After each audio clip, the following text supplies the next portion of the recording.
Hi, in front of me is VIVO Y200 and today I would like to show you how you can change default apps.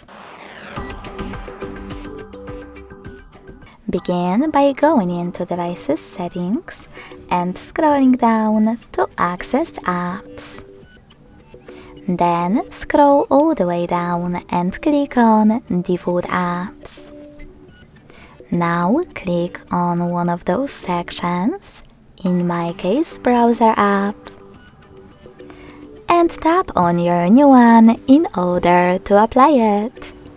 So when I do that, as you can see, my default app has changed. Thanks so much for watching. If you enjoyed this video, smash that like button, comment and subscribe.